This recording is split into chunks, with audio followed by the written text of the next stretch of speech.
Deus. Aleluia.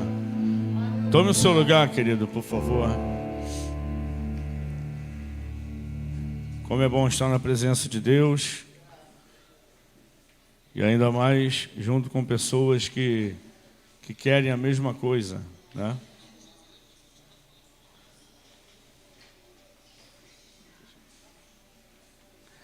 Aleluia. Queridos, se por um acaso você estiver aí também conectado, quiser compartilhar essa transmissão com alguém, fique à vontade. Amém? Hoje nós estamos começando aqui a nossa Escola da Maturidade. Foi um desejo, como o louvor que cantamos aqui, um desejo que brotou no meu coração, de compartilhar, de tirarmos alguns domingos para falarmos sobre isso. Só vai ficar essa imagem aqui para vocês, mas eu enviei para o nosso grupo do WhatsApp aqui da igreja, ontem à noite, a apostila com o conteúdo de hoje, sobre a primeira ministração. Então, se você olhar lá no grupo do Marvin, tá? Você vai ter o conteúdo lá. Eu acho que teve gente que já até imprimiu, né? São 4 páginas. Então, você dá uma olhadinha lá. Eu não vou colocar aqui, vou deixar só a imagem, mas eu vou caminhar fielmente dentro do material que eu enviei para vocês. Tá bom? Antes de mais nada, deixa eu também fazer alguns lembretes.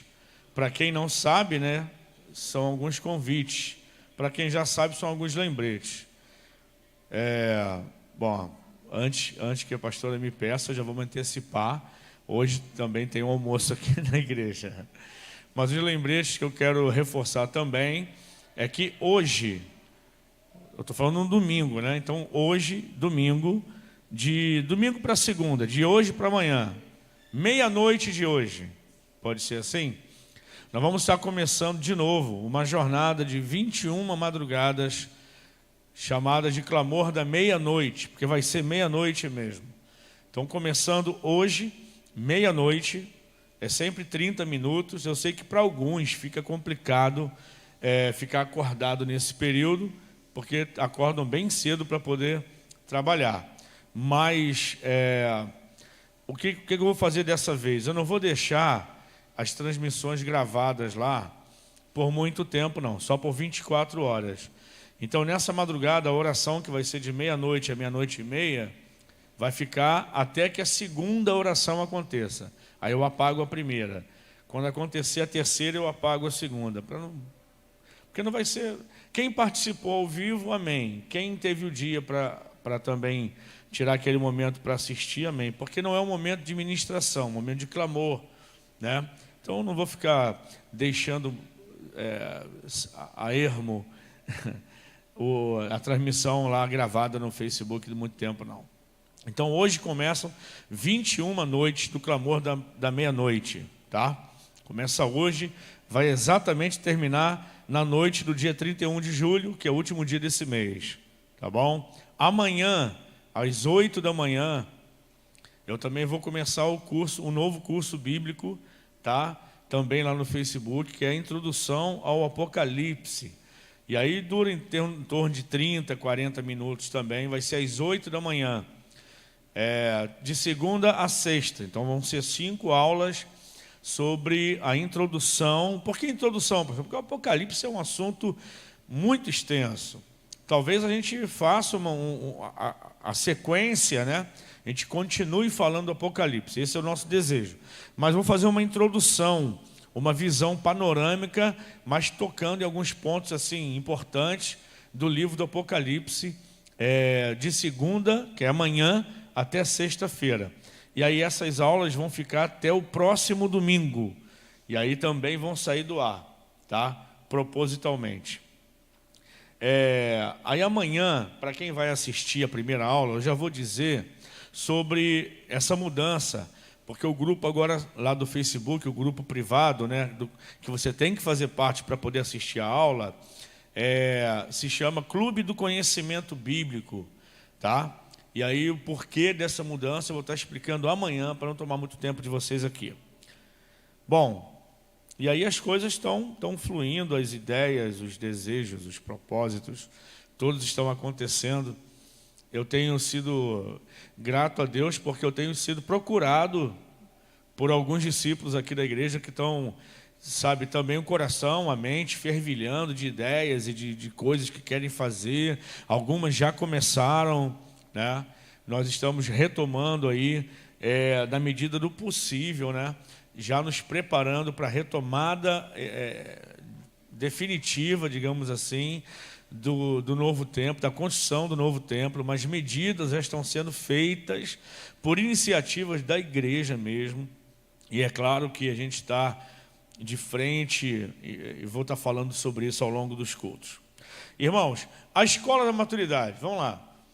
Nós vamos falar sobre 3 assuntos, sobre 3 coisas, e ao longo desses domingos eu vou tocar sobre discipulado, sobre cultura do reino, sobre algumas coisas que a gente precisa praticar cada vez mais, porque é a base do evangelho que nos salvou, que nos resgatou. Então eu queria que você, antes de mais nada, curvasse sua cabeça e dissesse assim comigo: Espírito Santo, eu me coloco à tua disposição para que a simplicidade da tua palavra venha ser eficaz e mudar em mim o que o Senhor precisa fazer e quer fazer. Eu dou autorização, Senhor, em nome de Jesus. Amém? Eu não só dou autorização, quanto eu suplico ao Senhor que faça isso. Escuta, tem uma imagem aqui que ilustra muito bem o que é uma maturidade, né? O primeiro vasinho, que parece estar vazio, na verdade ele tem uma semente ali dentro. E essa semente ela vai gradativamente crescendo, né? Eu nem coloquei essa imagem aí na apostila de vocês, mas quem está aqui está recebendo aí. E aí vai crescendo até que no final vira aquela, eu não sei que flor é aquela, mas é bonita. É um girassol? Eu ia arriscar isso. Mas ela está virada para cá, o sol está para lá, irmão Sérgio? Não, amém. Então tá bom. Hoje não tem? Meu Deus do céu. Então, amados, essa é a ilustração de uma maturidade. É algo que começa, que é plantado e que vai crescendo dentro de nós até... E o girassol lhe dá muita semente, né? Então o ciclo se repete. Na vida cristã, qual é a vontade de Deus, né, para nós? É que a semente da palavra, boa semente, caia no nosso coração. Lembra da parábola do semeador? Que a boa semente, que é a palavra, caia no nosso coração e que o nosso coração ele seja uma boa terra que abrace essa semente de maneira que ela cresça e se reproduza. É esse o ciclo de uma vida cristã saudável. As palavras que eu vou ministrar aqui podem não ser nenhuma novidade para vocês, né? Embora já acabamos de dar permissão ao Espírito Santo, porque Ele é que vai pegar essa palavra e fazer com que o nosso coração seja essa boa terra que produza e reproduza a boa semente que é lançada aqui. Hoje nós vamos falar sobre ser servos. E por que nós vamos falar isso? A primeira ministração está aí para vocês. Sendo servos. Ou seja, deixando o nosso caráter ser moldado pela vontade de Deus. Depois eu vou dizer o porquê disso e vou anunciar também já como é que se diz? Um spoiler das outras 2 palavras que vão ser ministradas. Agora vamos entender o grande plano de Deus. Deus tem um plano, irmãos. A salvação é um plano de Deus. Amém? Esse é o grande plano de Deus. Miles Monroe, ele chama de a grande ideia de Deus. A grande ideia, o grande insight da mente de Deus, da mente eterna de Deus. Deus planejou a salvação. E Ele planejou minuciosamente. A gente não temos dúvida que ao longo da história, E quando a gente estuda dispensações, quando a gente estuda até a escatologia, ou a história do povo hebreu, depois que se mistura com a história da igreja, quando a gente olha para a Bíblia como um livro divino, que é divinamente inspirado pelo Senhor, a gente percebe que em cada detalhe da história contribui para que o plano de Deus seja realizado. Quando a gente chega no Apocalipse, por exemplo, a gente se depara com expressões surpreendentes do tipo: eis aí o Cordeiro de Deus que foi morto antes da fundação do mundo. A gente fala: meu Deus, como é que é isso? Como que o Cordeiro de Deus foi morto antes do mundo ser formado? Se apenas 2000 e poucos anos atrás Jesus veio, viveu, sofreu, morreu. Mas é porque no plano de Deus, veja bem, no plano de Deus já estava feito.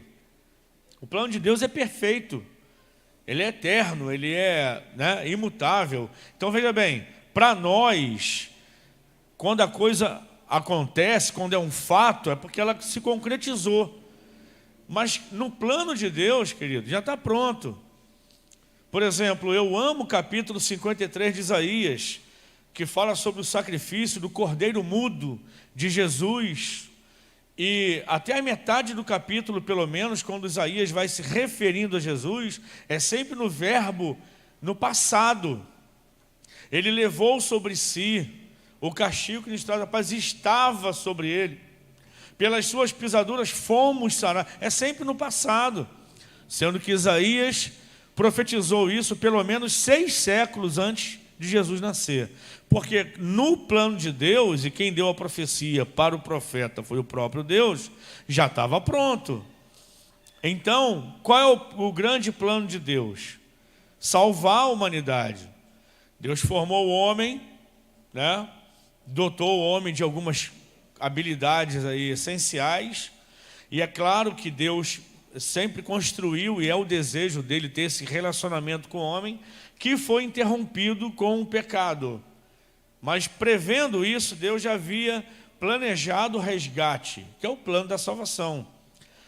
Então, quando a gente fala de salvação, a gente tem que falar de 4 coisas, que tratamos inclusive aqui na última matéria de seminário. O pessoal aí do nível médio vai lembrar. Quando a gente fala de salvação, a gente fala do propósito de Deus, do modelo de Deus, do projeto de Deus e do método de Deus. Vou dar uma passada rápida. Deus tem um propósito? Tem. Abra sua Bíblia em Romanos 8, 29. Se você tem a apostila, já está escrito aí. Olha o que o apóstolo Paulo fala aos Romanos, no capítulo 8, verso 29. Porquanto aos que de antemão conheceu, também os predestinou. Veja bem, para serem conformes à imagem de seu Filho, a fim de que ele seja o primogênito entre muitos irmãos, ou entre os irmãos, ok?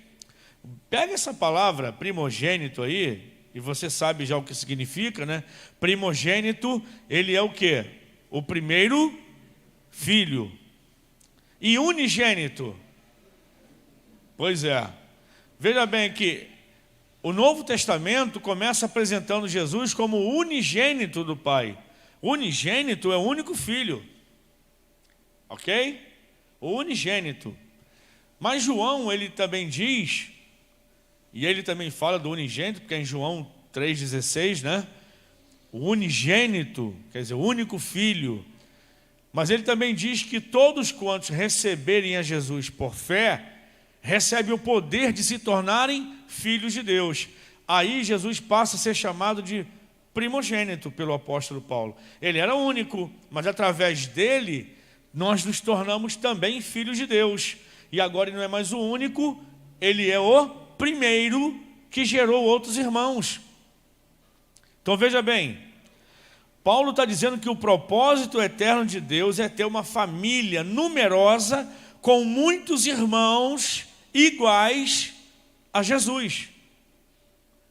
É muito simples, Então qual é o propósito de Deus de salvar a humanidade? É porque Deus quer uma família muito grande, e nessa família Ele quer muitos filhos, mas cada um desses filhos que vão sendo agregados à família, incorporados à família, tem que ser iguais a Jesus. Porque está aqui, ó, para serem conformes à imagem de seu filho, a fim de que ele seja o primogênito entre muitos irmãos. Então, o propósito de Deus, ter uma família numerosa, com muitos filhos iguais a Jesus. Está entendendo? Então, qual é o modelo de Deus? Em 1 Pedro 2:21, o modelo de Deus não podia ser outro, a não ser Jesus Cristo. Porque para isto sois chamados, pois também Cristo padeceu por nós, deixando-nos o exemplo, para que sigais as suas pisadas. Então, qual é o modelo? O modelo de filho de Deus.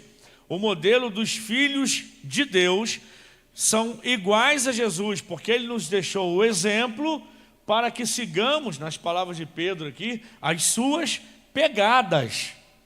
Então não tem erro. Se a gente seguir o exemplo de Jesus, está feito. O modelo é Ele, não tem outro, irmãos, não tem outro. O apóstolo Paulo, por exemplo, quando ele escreve aos Coríntios, ele aperta lá os crentes em Corinto, dizendo, tem gente aí dizendo, eu sou de Paulo, eu sou de Apolo, eu sou de Cefas, eu sou de Marcos, eu sou de Sérgio, todos somos de Cristo. O modelo é Ele, não tem outro, poxa. Inclusive esses que estavam sendo ovacionados tinham Jesus como modelo. Você que já leu o livro de Atos, você vai deparar com o avanço da igreja, e quando o evangelho chega em Antioquia, pela primeira vez, os chamados da igreja do caminho, os seguidores de Jesus, passaram a ser chamados de cristãos. E cristão é pequeno Cristo. Pode até ser que essa nomenclatura aí dada a nós, lá no início, foi até com uma certa pitada de sentido pejorativo, entendeu? Aí os cristinhos. Para nós, no português, parece que no aumentativo, cristão, mas na etimologia da palavra é pequenos cristos. Então é isso que Deus quer, que nós sejamos repetições do modelo, que é Jesus. E o projeto de Deus? Porque olha só, Deus tem um propósito. Olha para mim, igreja. Deus tem um propósito. Quer ter uma família numerosa, né, com muitos filhos, mas seguindo um modelo, que é quem? Jesus. Tá bom, agora, para que qualquer propósito se cumpra, tem que ter um projeto. Tem que ter um projeto. Esse projeto tem que ser executado. Qual é o projeto de Deus? Bom, para que esse propósito de ter uma família numerosa fosse alcançado, Deus estabeleceu o seu projeto através do que Ele chama, do que Ele fez, do que Ele instituiu como igreja. Efésios 4, de 11 a 16, está o projeto de Deus aí. Vamos ler? E Ele mesmo deu uns para apóstolos, e outros para profetas, e outros para evangelistas, e outros para pastores e doutores ou mestres. Aí, olha só, querendo ou visando, né, o aperfeiçoamento dos santos para a obra do ministério, para a edificação do corpo de Cristo, que é a própria igreja, até que todos cheguemos à unidade da fé e ao conhecimento do Filho de Deus, a homem perfeito, à medida da estatura completa de Cristo. Aí olha só, para que não sejamos mais meninos inconstantes. Se você for me perguntar para que ministrar a escola da maturidade, é para que isso aqui se cumpra. Esse é o projeto de Deus, para que não sejamos mais o quê? Meninos inconstantes, levados em roda por todo vento de doutrina, quer dizer, por toda novidade que aparece, entendeu? Pelo engano dos homens que com astúcia enganam fraudulosamente, mas ao contrário disso, seguindo a verdade em amor, cresçamos em tudo naquele que é a cabeça. Quem? Cristo, do qual todo o corpo, bem ajustado, ligado pelo auxílio de todas as juntas, segundo a justa operação de cada parte, faz o aumento do corpo para a sua edificação em amor. Cara, para que o propósito de Deus, de ter uma família numerosa, cheia de filhos, iguais ao modelo que é Jesus, Deus estabeleceu o projeto. Ele estabeleceu os 5 ministérios na igreja, visando o aperfeiçoamento de todo mundo, para que todos amadureçam. Olha a imagem aí. Para que todos cresçam, para que todos evoluam e não fiquem sendo sempre meninos na fé, inconstantes. Qualquer um engana, qualquer vento de doutrina causa confusão, qualquer movimento de apostasia leva o crente que é menino inconstante, que não cresce, que não amadurece, que não evolui. Então os ministérios existem na igreja para fazer o quê? A igreja crescer, amadurecer. Então não tem outro. Agora, qual é o método? Tem lá, os 5 ministérios estão lá. Agora, qual foi o método bíblico? Gente, isso não tem a ver. Cada igreja, ou cada pastor, ou vários movimentos que já surgiram e vão continuar surgindo, que interpretam isso, e aí moldam, né, dentro da sua visão, dentro do seu projeto de igreja, o seu projeto evangelístico, mas bíblico é. E qual é o método? O método de Deus é discipulado. Esse é o método de Deus. Bom, já que está claro que o padrão é Cristo, discipular é o quê? É eu fazer alguém parecido comigo? Sim ou não? Mas eu sou um crente maduro. O cara não tem. Quando eu discipulo alguém, quando eu abraço alguém para eu discipular, não é para fazer a pessoa parecida comigo? Não. É para fazer parecida com quem? Com Cristo, que é o meu modelo. É o meu modelo. Agora, há uma responsabilidade muito grande em discipular, porque ninguém está vendo Jesus.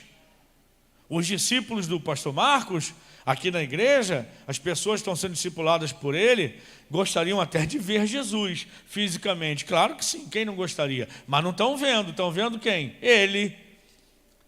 Então nós, os ministérios estabelecidos na igreja, estão ocupando a responsabilidade, cara, de refletir Jesus, para que o corpo amadureça, para que todo mundo chegue ao pleno conhecimento de Jesus como homem perfeito. Ele é o modelo, não há outro. Mas o método do discipulado foi o que Jesus estabeleceu. Olha o que diz em Mateus 28, 19 e 20.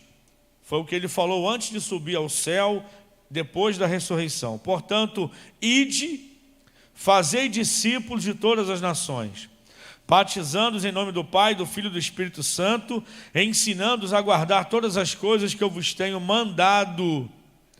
Eu gosto dessa versão que tira o dito pelo mandado, é uma ordem mesmo. E eis que eu estou convosco todos os dias até a consumação dos séculos. Amém? Sim, amém. Então, só para a gente recapitular, eu estou dando uma passada aqui para vocês, para a gente ir costurando, né, para chegar ao ponto principal de hoje. Então nós temos algumas conclusões importantes a tirar. Primeiro, temos o modelo de Deus, o padrão. Quem é o modelo? Jesus. Temos o propósito de Deus, que é o quê? Ter muitos filhos parecidos com Jesus. É o que Paulo diz aos Romanos.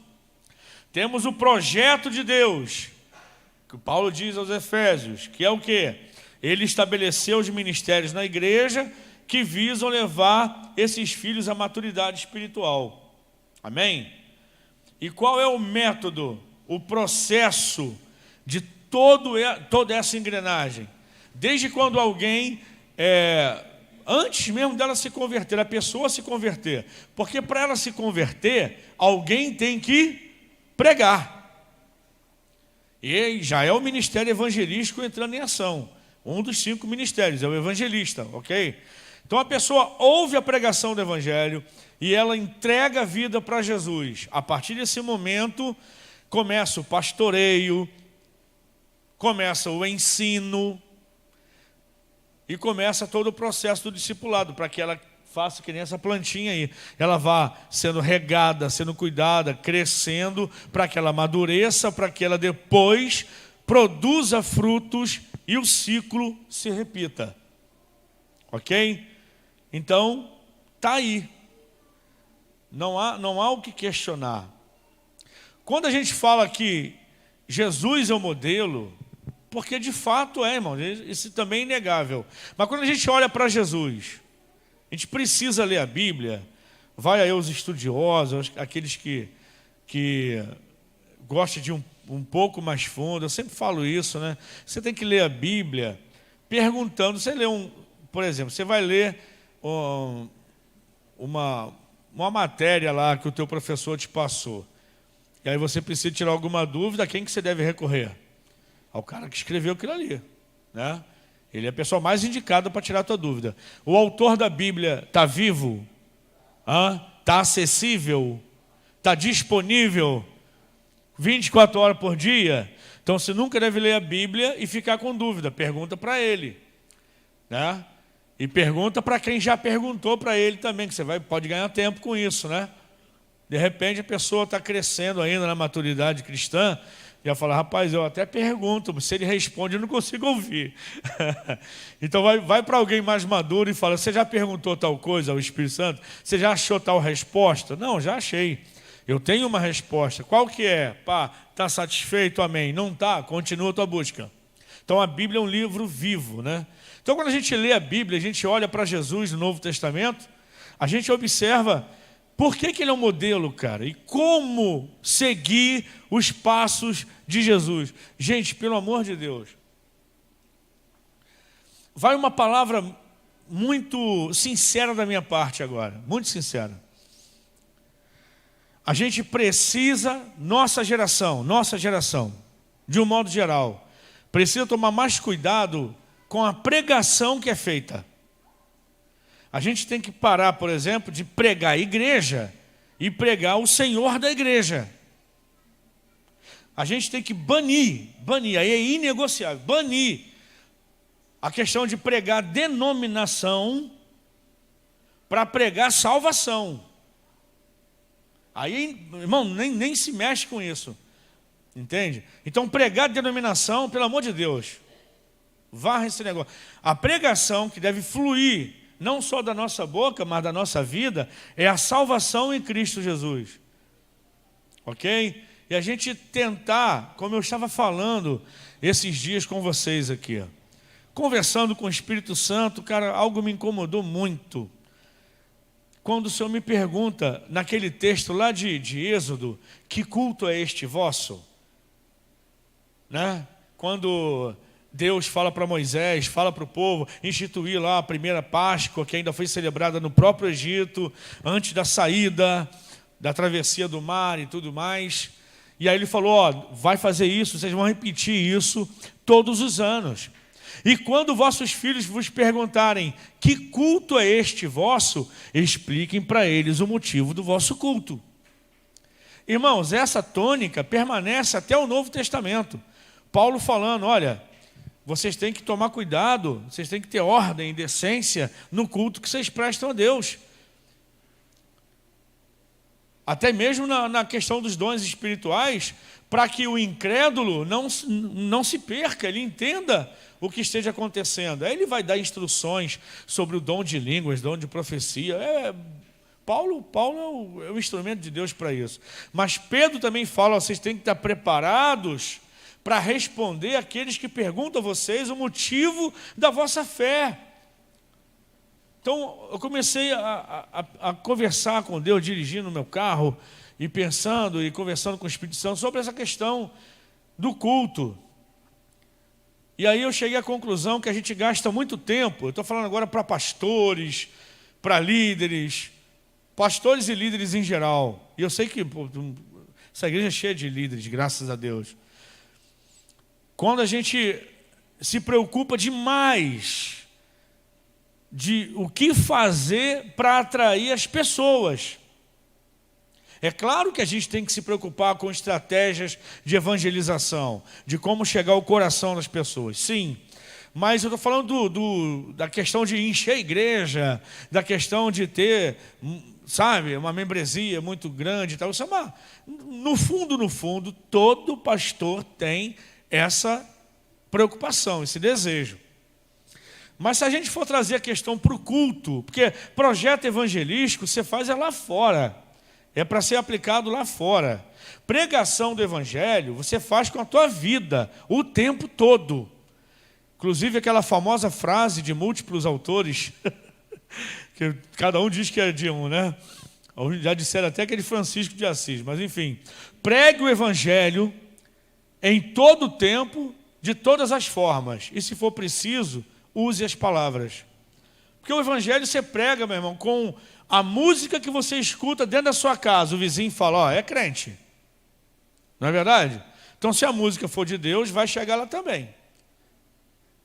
As palavras que são ditas em alto volume, um para outro, dentro da família, o pessoal fala, é crente?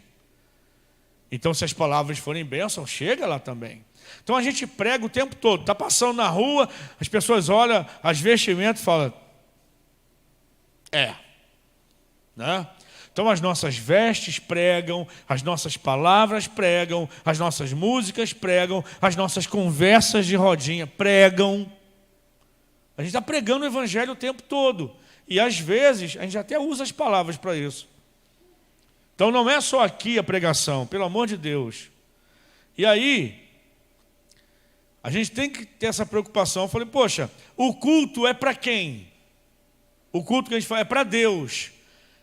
Então o culto, desde os primórdios, quando as entidades divinas começaram a ser adoradas e cultuadas, todo culto era o quê? Era uma oportunidade de trazer uma oferenda. Às vezes essa oferenda era material, era a própria vida daquele que vinha adorar a entidade divina, o seu Deus. Então um culto é uma oportunidade de estar diante do meu Deus, prestando a Ele a minha adoração. Acabou. E aí, veja bem, se a gente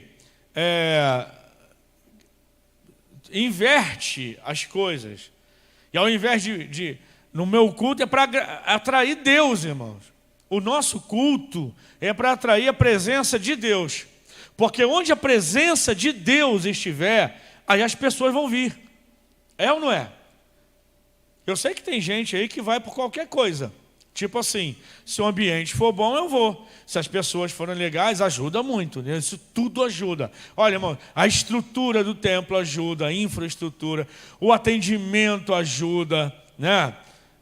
O conforto ajuda, o som ajuda, a música ajuda. Isso tudo ajuda a acolher quem chega. Mas a pessoa que chega, não chega para a música, não chega porque tem uma cadeira acolchoada ou um ar-condicionado. Isso ela tem na casa dela, pô.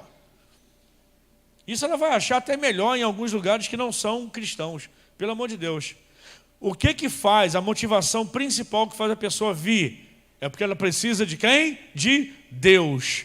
Então, se ela chegar num ambiente que ela for até bem acolhida e tudo bem, mas os problemas dela, que só Deus pode resolver, não forem resolvidos, então eu penso, essa é a minha conclusão nessa conversa com o Espírito Santo, que a gente tem que estar mais preocupado em atrair Deus, porque todo lugar que Jesus estava, uma multidão ia até Ele. Se Ele estivesse no templo, eles iam. Se Ele estivesse numa sinagoga, eles iam. Se Ele estivesse numa casa, eles também iam. Se Ele estivesse na praia, eles iam. Se Ele estivesse no campo, eles iam. Por quê? Porque eles queriam Ele. As palavras que saíam dEle, os milagres que saíam dEle. Então, como igreja, a gente tem que ter uma estratégia de evangelização e tudo isso que eu falei de estrutura para receber quem vem, mas principalmente a consciência de que, tendo Deus, quem vem fala, é isso que eu preciso. A nossa geração precisa de Deus. A nossa geração, vou repetir, a nossa geração talvez seja a geração que mais precisa de Deus. Nunca morreu tanta gente com depressão, nunca sofreu tanta gente com problemas emocionais, que descambam nos problemas espirituais também, físicos. E aí, uma geração, sabe, desorientada, cheia de dúvidas, que já se decepcionaram com algumas referências de Deus que eles tinham, já se decepcionaram, e aí eles estão perdendo um pouco da credibilidade em relação à igreja por causa dessas decepções, mas ainda tem gente aqui sincera. Amém? Então a nossa geração é a geração que mais precisa de Deus.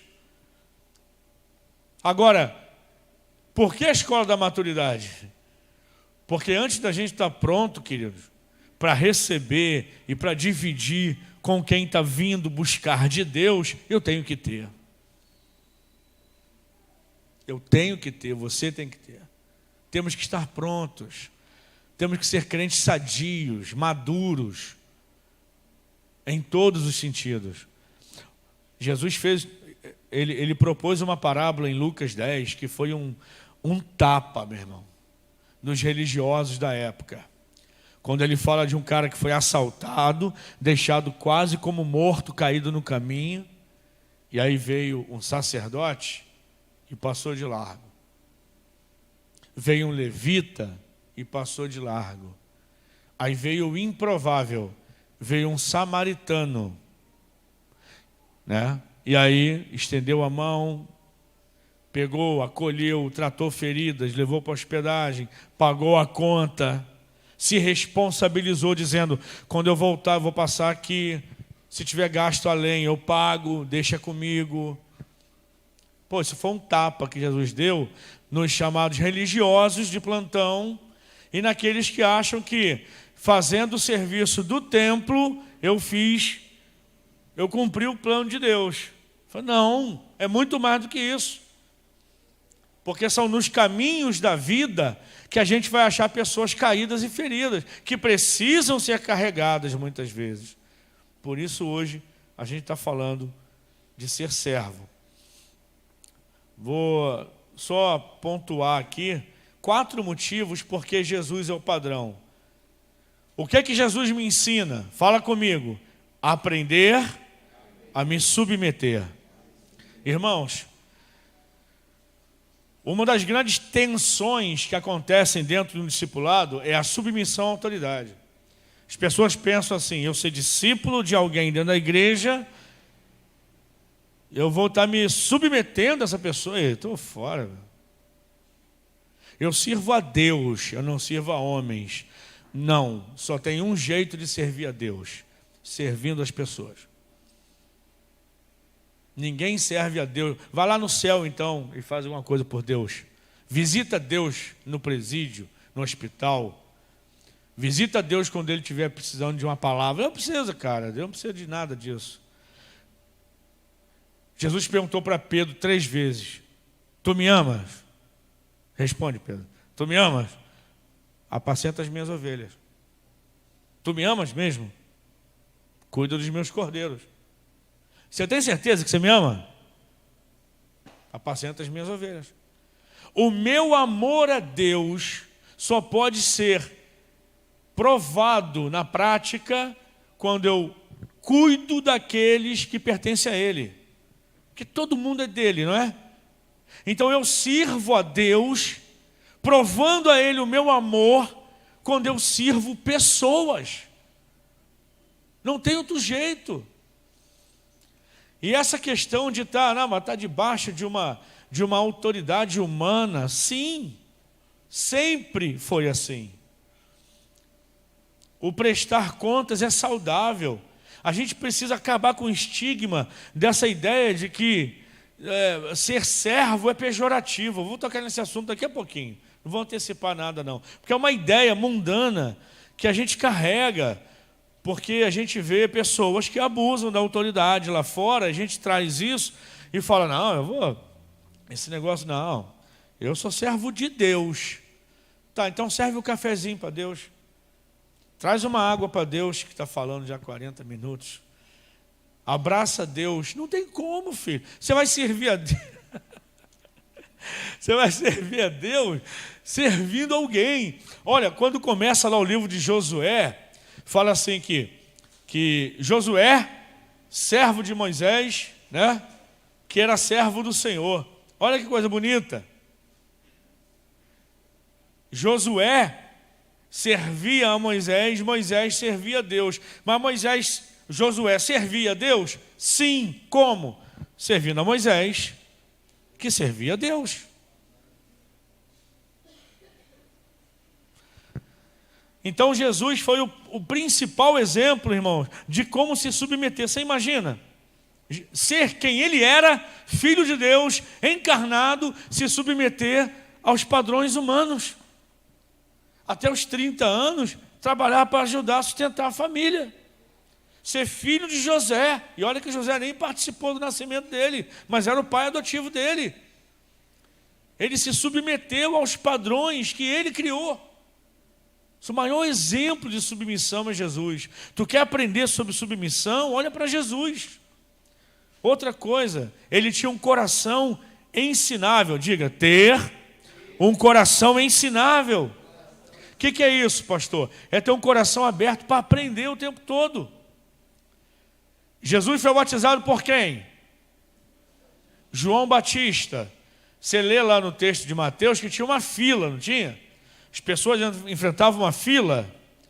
Primeiro eles ouviam uma pregação. Voz do que clama no deserto. Arrependei-vos, porque é chegado o reino dos céus. Convertei-vos. O reino dos céus é chegado. Ouviam a pregação, depois na fila, ouviam a instrução do batismo. E Jesus na fila. Jesus na fila. Fez tudinho. E quando chegou a vez dele, João falou assim, por favor, Senhor, eu careço ser batizado por ti, e tu vens a mim. É necessário para que se cumpra a justiça. Coração ensinável. Esperou o momento certo. Você sabe qual era a diferença de idade de João Batista para Jesus? 6 meses. 6 meses. Ou seja, durante toda a vida de João Batista, Jesus ficou trabalhando lá. Ele servia a Deus? Sim. Com 12 anos ele já discutia com as autoridades no tempo. Mas ele estava lá. Papai, mamãe, irmãos.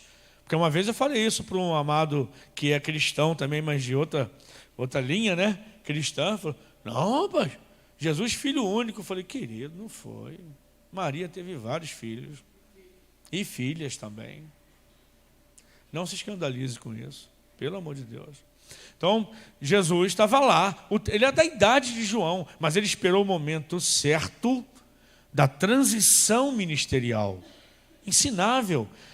Rejeitar a glória humana. Ter Jesus como modelo, igreja, é eu baixar minha crista. Você conhece alguém melhor que Jesus no quesito de rejeitar a glória humana? Eu falei aqui que Jesus frequentava o templo, mas eu vejo Jesus no ato do templo, né? Eu não vejo Jesus preocupado As multidões iam após Jesus. Jesus não caçava as multidões. Ele não queria estar nos lugares onde tinha muita gente para ele poder chamar a atenção. Ele cumpria o que o Pai falava, o trajeto diário do GPS do Espírito Santo traçado para ele cumpria. A multidão que vinha atrás. Você vê Jesus, às vezes, sair de um grande centro como Jerusalém e ir para uma aldeia por causa de uma viúva. Pô, tá de brincadeira. Você sabe quantos quilômetros Jesus andou com os discípulos, é claro, mas quantos quilômetros ele andou para chegar do ponto onde ele estava, que se não me engano era Cafarnaum, depois eu vou confirmá-lo para vocês, para chegar, porque eu li o texto e aí fui no mapa, e aí fui nas referências de distância, A distância de Jesus, o que ele andou, da onde ele estava, para chegar na aldeia de Naim, para ressuscitar o filho da viúva, de 35 a 50 quilômetros. E aí, quem quisesse vir atrás, que vinha. Ele foi lá, ele chegou lá, ressuscitou o filho da mulher, da viúva, entregou para ela e só foi para aquilo, irmãos. Não, desculpa do só, né? Só foi para aquilo, é brincadeira. Foi ressuscitar um rapaz. Olha a repercussão do milagre. Mas ele, por causa de uma mulher. Quando Jesus ressuscita, antes de aparecer aos 11, ele aparece a 2 no caminho de Emaús. E não eram dos 11. Cleopas e o seu companheiro, que a gente não sabe nem o nome. Eram amigos dos discípulos. Mas ele apareceu para eles antes de aparecer aos 11. Cara, as prioridades de Deus, ele não deve satisfação a ninguém. Então veja bem, rejeitar a glória humana. A gente vive numa geração, irmão, que, pelo amor de Deus, irmão, vai dar um espirro, tem que fazer pose pro Instagram, gente. Pô, entendeu? Não vou aprofundar nisso não, porque essa semana me decepcionei com a figura aí. É cada coisa, irmão, sabe, desnecessário, irmão. Às vezes a pessoa faz, porque já virou mania fazer. Mas vejo gente que é tido como referência, postar cada bobagem. O cara está orando no templo, maravilha, no monte, maravilha, meu irmão, glória a Deus. Mas tem que mostrar que está orando no monte, que ele é o cara que ora. Que não precisa disso, não precisa disso. Sabe? Então, rejeitar a glória humana, não tá em busca cega. Todo mundo gosta de um abraço, não gosta? De um abraço, de um reconhecimento, de um elogio. Os elogios são importantes, irmãos. Os elogios são importantes. Eu acredito num Jesus que elogiava. Num Jesus que sabia reconhecer, né? Que valorizava as pessoas. E é claro que valorizava. O discipulado foi me mostrando isso. E é isso que eu quero compartilhar com vocês. Hoje é o primeiro passo. Então Jesus era uma pessoa agradabilíssima, irmãos. Dava aquelas ferroadas que tinha que dar mesmo. Aqueles apertos que tinha que dar mesmo. Porque faz parte do processo. Irmãos, psicologia educacional, tá? Que eu vou falar aqui. O não, às vezes, ele é mais importante. Vou falar tão importante quanto ou mais do que o sim na formação do caráter de qualquer pessoa. Esse negócio de que, por exemplo, agora eu tenho que abrir um parênteses para mim aqui também, para nós pais. Esse negócio de que eu tenho que dar para o meu filho tudo que eu não tive. Cara, primeiro que você não vai conseguir dar tudo que ele quer. Porque cada hora os filhos querem um negócio diferente. Hoje ele quer um celular. Aí tu se esforça, vai lá, compra em 10 vezes sem juros, dá o celular. No segundo mês já quer outro. Então você para com esse negócio. Você não vai conseguir dar tudo que seu filho quer. Ah, não, mas eu quero dar tudo que eu nunca tive. Os meus filhos já têm o que eu nunca tive. Já têm. Agora, eu preciso dar às minhas filhas algo que eu tive. Tive bastante. Não. Agora, não. Ainda não. Isso eu não posso te dar. É caro demais. É caro demais. Eu não vou te dar isso agora. Você imagina eu dar um iPhone para Manu? E tem pai dando, irmãos. Eu conversei com um pai. Gente, eu acho nobre a questão do pai querer dar uma boa coisa para o filho. Mas, pô, cara, presta atenção. O cara ganhava R$ 2.500 de salário.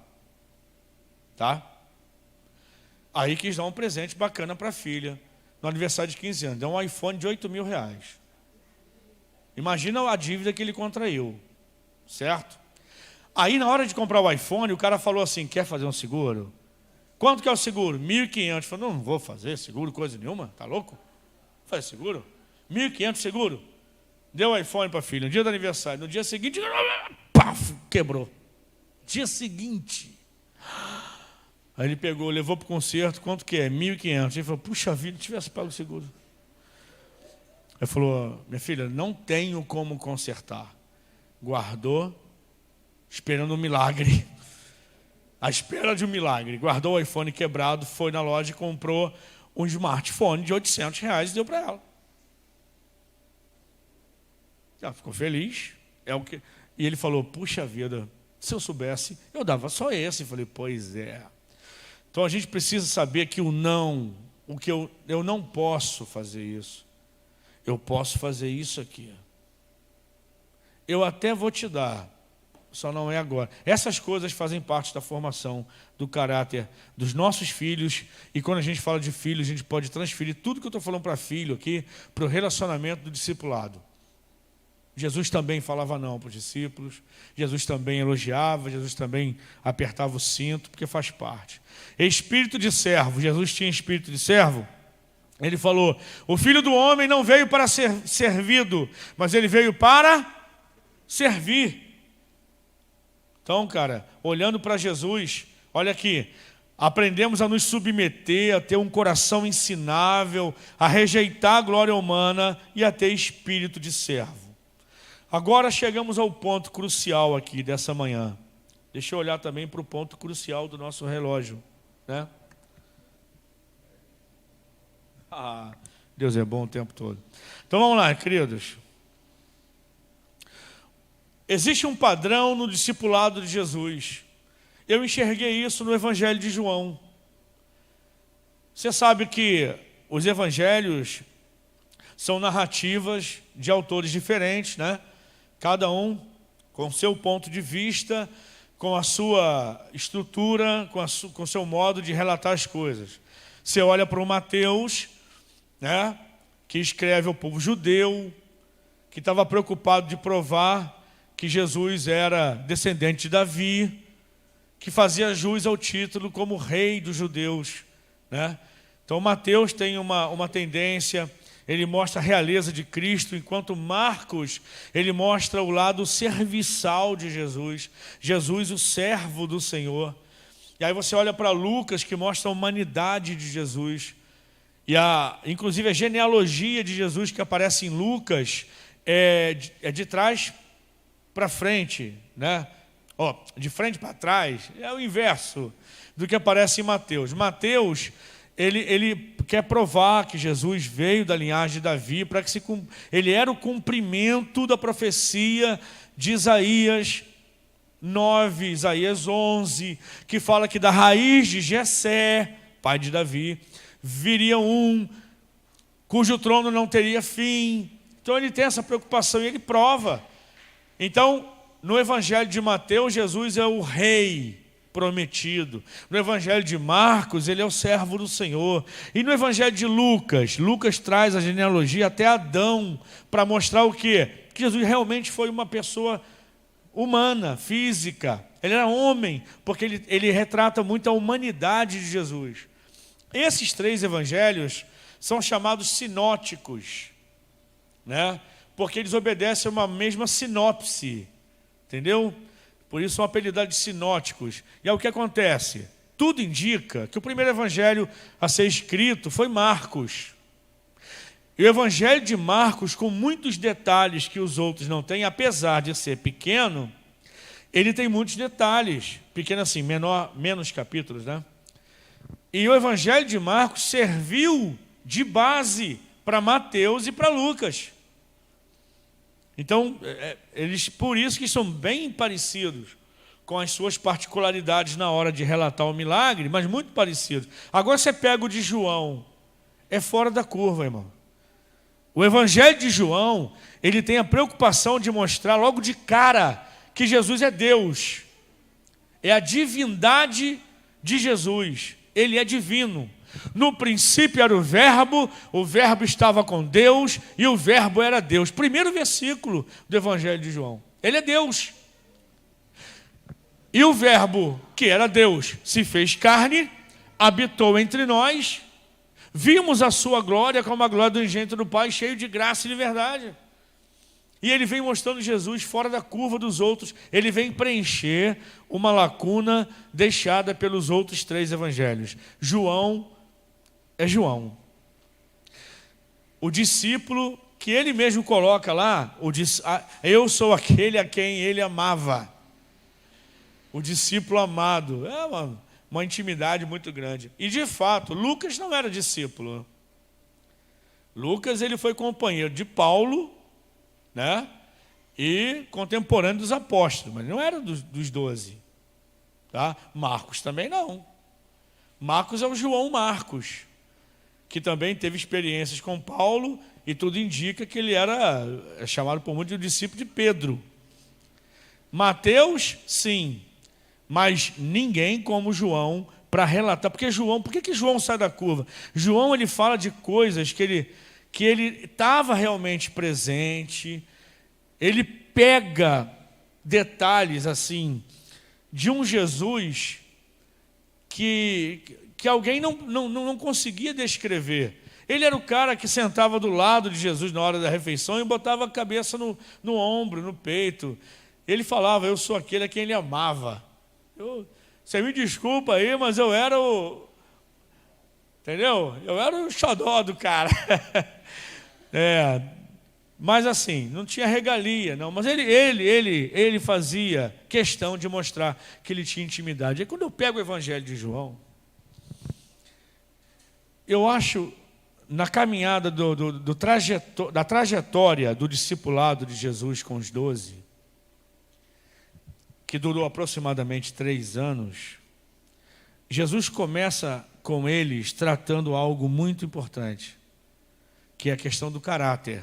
Você imagina pegar um Pedro sanguíneo, grosseiro, tudo resolvia no braço, né?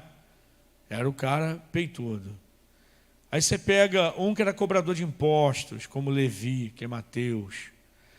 Aí tu pega alguns que eram pescadores também. E aí cada um tinha a sua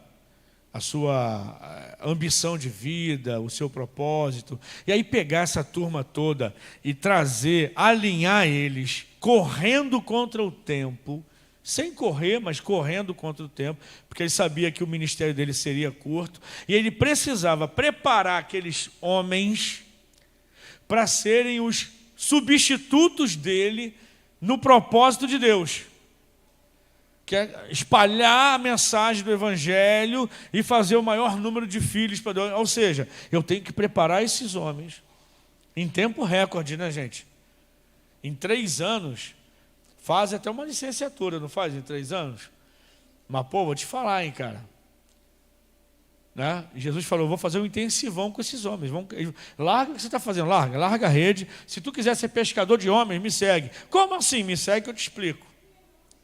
E ele foi chamando, e alguns negaram, outros vieram, formou o time, e ele falou, primeira coisa é ensinar para eles coisas que eles não sabem, sobre o reino, mostrar quem eu sou, implantar o reino de Deus no coração deles, moldar o caráter.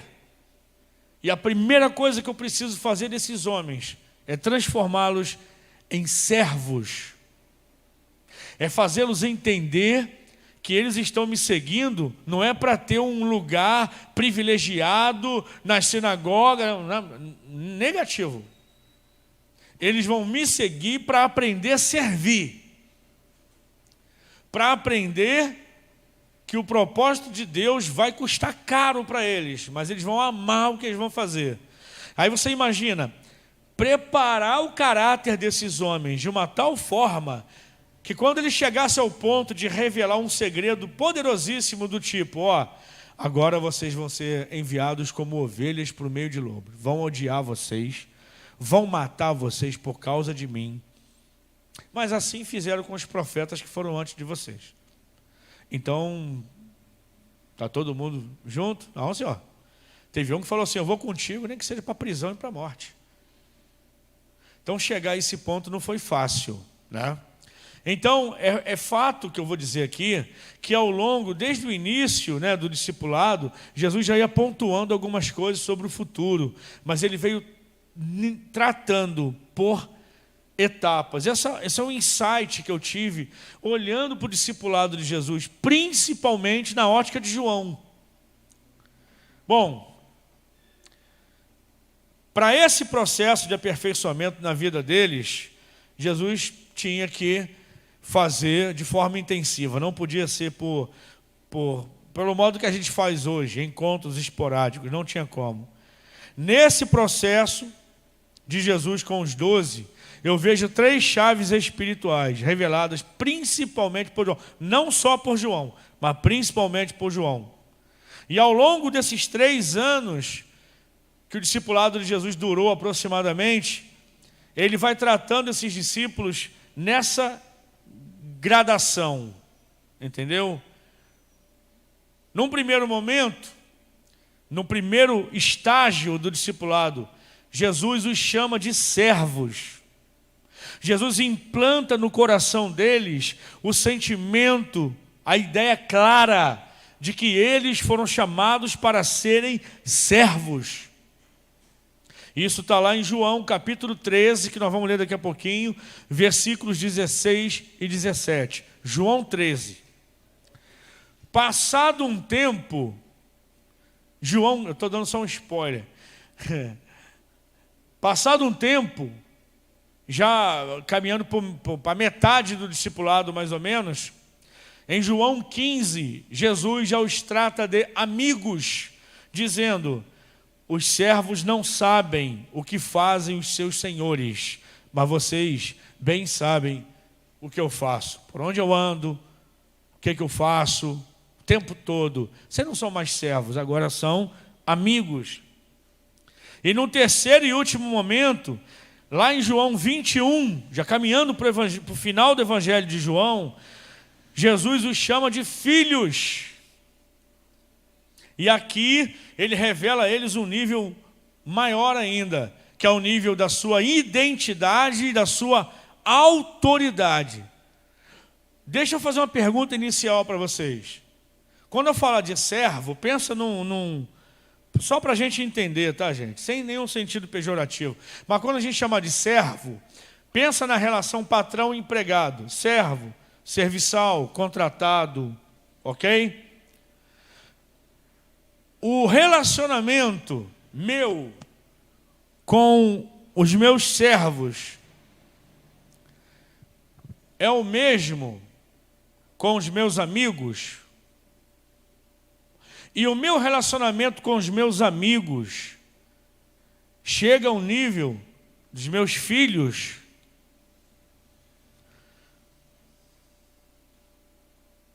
Não chega. Há alguns detalhes que diferenciam. Alguém uma certa vez disse assim: quer conhecer uma pessoa? Come 1 quilo de sal com ela. Eu li até um livro que falava sobre isso. Come 1 quilo de sal. Como assim? Pô, sentar de uma vez. Você vai sentar de uma vez, vai comer 1 quilo de sal com a pessoa, os 2 vão morrer. Quem não era hipertenso vai ser e vai ter que correr para o hospital, se é que dá para salvar. Eu não sei se é possível comer 1 quilo de sal. Meio quilo, né? Eu e a pessoa, meio quilo de sal para cada um. Porque você tempera a comida com pitadas, né? Então até você gastar 1 quilo de sal com aquela pessoa, leva tempo. Essa é a ideia. Para conhecer alguém, leva tempo, é caminhada. Sabe? É relacionamento. São experiências trocadas. Não dá para ser de repente. Normalmente, você vai me apontar aí algumas exceções, eu até conheço algumas, mas normalmente, entre conhecer uma pessoa e se casar com ela, levar de 1 a 2 meses e dar certo, é um tiro no escuro, irmão. Eu já vi gente que conheceu pela rede social, se noivou pela rede social. Eu fiz uma pergunta para uma pessoa uma vez, falei: cara, tu não sabe nem se tem mau hálito, você não sabe nada. Tu não sabe se tem chulé, você não sabe se o dente é postiço, você não sabe se a pessoa é ou não é, porque hoje em dia... Falei assim: desculpa, você não sabe nada sobre a pessoa, já é noivo, já é noiva. É o que estão fazendo por aí. E aí, primeiro encontro, casa. É tiro no escuro. Tem que ter tempo, irmão, relacionamento, aprendizado, caminhada.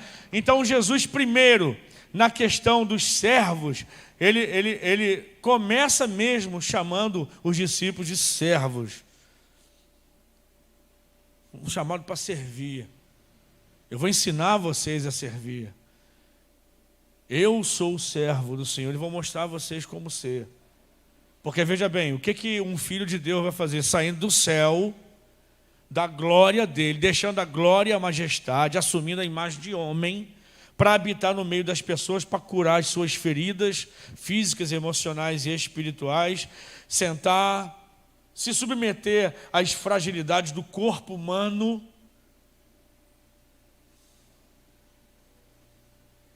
O que um Deus que faz uma coisa dessa está fazendo de fato? Servindo. E ele trata na primeira instância o caráter deles para serem servos.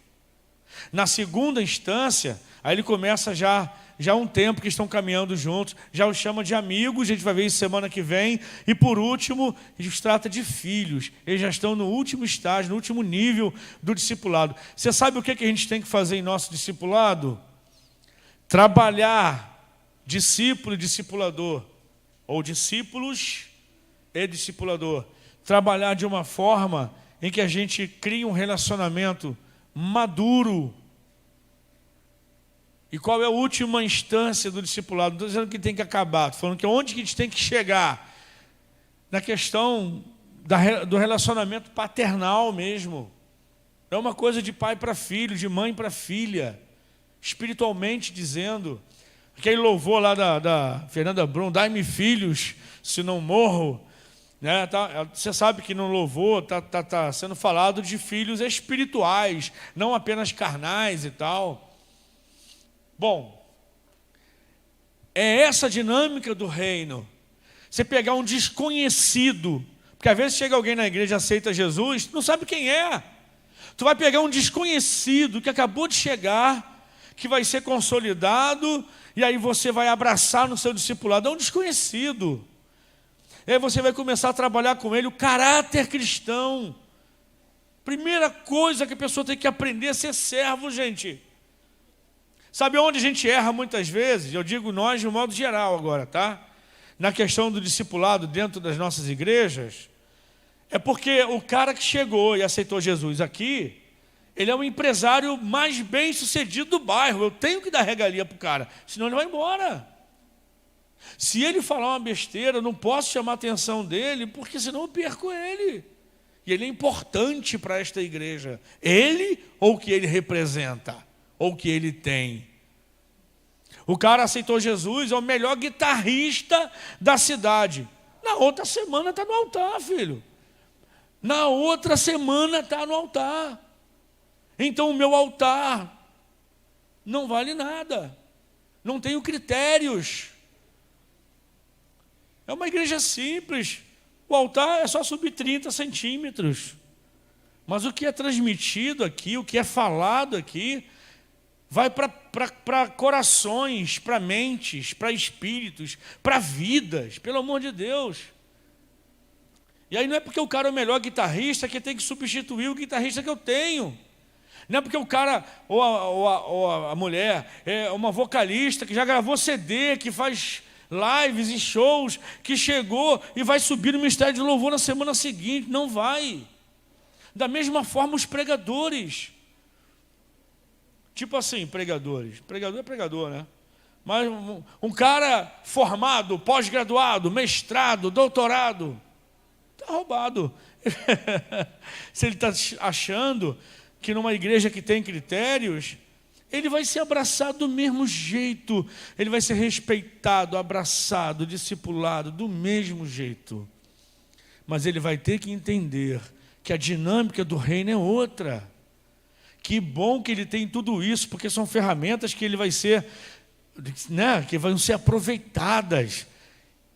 Eu não estou dizendo que, não, cuidado com esse cara, porque cuidado não, abraça do mesmo jeito. Ele só vai ter que entender que ele não vai ter regalia nenhuma, porque ele conhece mais, ele vai ter que aprender a ser humilde, mostrar para ele o exemplo, o modelo de Jesus, que nós falamos aqui, ó. O padrão de Jesus, aprender a se submeter, ter um coração ensinável, rejeitar a glória humana e ter espírito de servo. não tem isso, não aprendeu ainda, não pode ensinar. Se é professor de matemática, ele pode ensinar matemática. Vamos abrir uma turma de matemática. O cara pode ensinar no dia seguinte. Não tem problema. O cara chegou aqui, ele é professor de matemática nos cursinhos de Nova Iguaçu. Eu queria, pastor, fazer alguma coisa. Beleza, vamos montar uma turma de matemática. Dar aula de matemática, não tem problema. E Bíblia? Quando você chegar a esse ponto. Uma coisa são as habilidades humanas, outra coisa é o tratamento espiritual. Você entende isso? O melhor guitarrista que eu falei, o cara pode chegar e dar uma aula de guitarra, mas ministrar no altar é uma outra história. Quem entendeu e concorda, diga amém. Se você não concorda, se não falar nada, está com a máscara, eu não vou nem saber, né? Mas é isso. E a gente erra nisso aí. Quanto vale o ingresso para entrar na nossa arca? Um montão de gente queria entrar na arca de Noé. Deus falou, é só isso aqui. Então a gente precisa, a igreja é aberta a todos, me entenda. Se a analogia da arca não serviu bem para esse momento, me desculpe. Mas a igreja é aberta para todos. Mas todo mundo que chegar tem que ser discipulado. Nós vamos chegar um momento, talvez eu esteja antecipando nessas semanas, de alguém perguntar, pastor, e quem não quer ser discipulado? Pode ser do vinho novo? Pode. Porque o discipulado precisa ser uma via de mão dupla. Pode. A pessoa chegar e falar, não tenho tempo, não tenho interesse, porque ela não entendeu, porque o dia que ela entender, talvez ela queira. Não tenho tempo, não quero esse negócio. Não, pastor, eu só quero vir aqui porque eu amo a igreja. Gostei da igreja. Gostei de estar na igreja, de um dos pastores mais lindos que eu já vi em Nova Iguaçu. Eu estou falando de mim, não, falando de outro. E aí, gostei de estar aqui. Gostei. Mas discipulado ainda não. Falei, tudo bem, depois vamos sentar, vamos te explicar o que é. Você não entendeu ainda, mas tudo bem, fica com a gente. Não tem problema. Agora, uma pessoa que não quer ser discipulada, que não faz parte, porque essa é a visão da igreja para crentes que estão amadurecendo, né, gente? A igreja tem que amadurecer, brother. Continuamente. Esse ciclo da plantinha aqui tem fim? Não, porque quando ela chega lá a ser um girassol cheio de semente, ela vai transbordar essas sementes para outros vasinhos que vão ser plantados e vai repetir o ciclo. Então, isso não tem fim. Então, a pessoa que não faz parte de um discipulado, ela pode liderar algo na igreja, ela pode participar de um ministério que sobe o altar, seja louvor, seja teatro, seja qualquer ministério da igreja. Não. Não. Ela tem que entender. Porque, vê bem, o Vinícius reúne um teatro e às vezes ele não sabe se é um ensaio ou se é um culto, porque eu já presenciei vários aqui. Ministra a palavra, a galera é discipulada. E as meninas, os rapazes ainda tem, né, a questão do discipulado dele. Então é bom vocês estarem aqui. Por isso que eu falei, os líderes têm que vir, pô.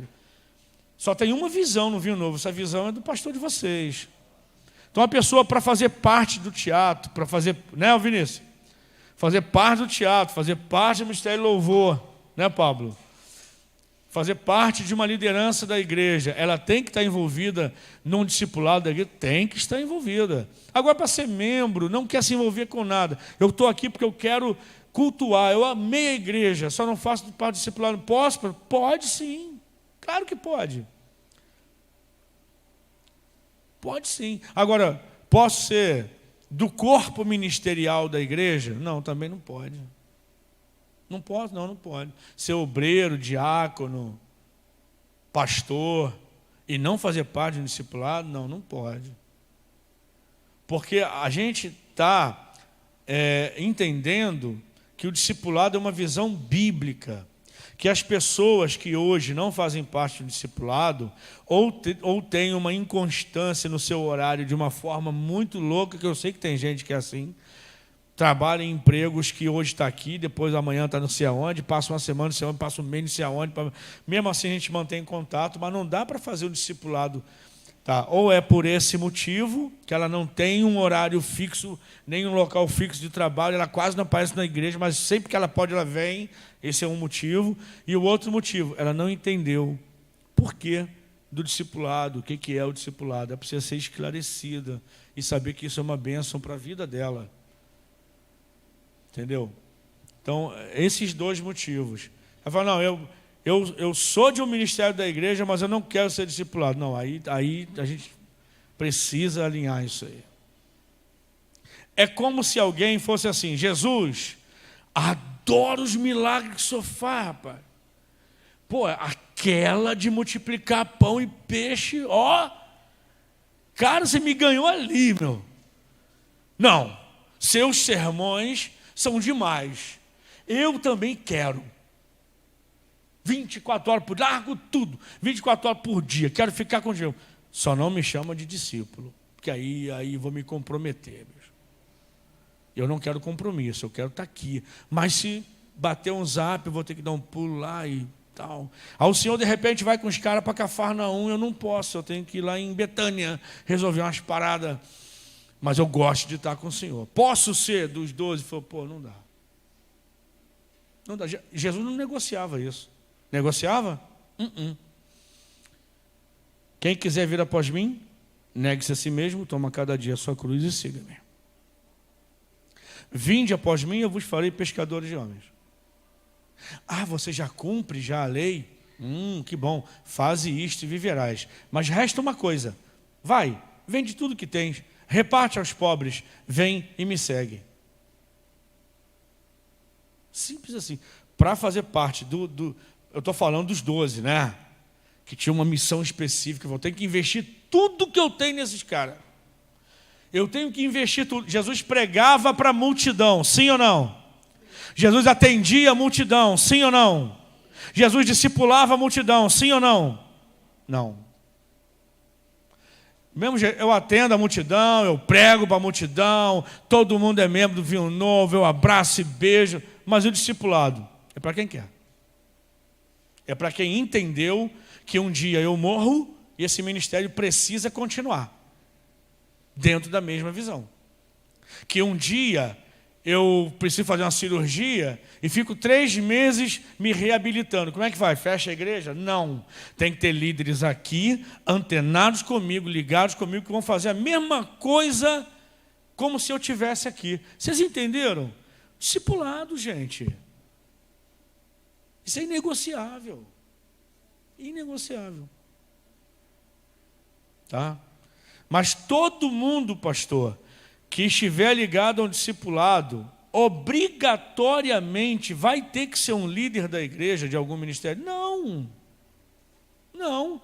Porque aí Paulo fala assim, gente, se todo mundo no corpo fosse olho, onde estaria o ouvido?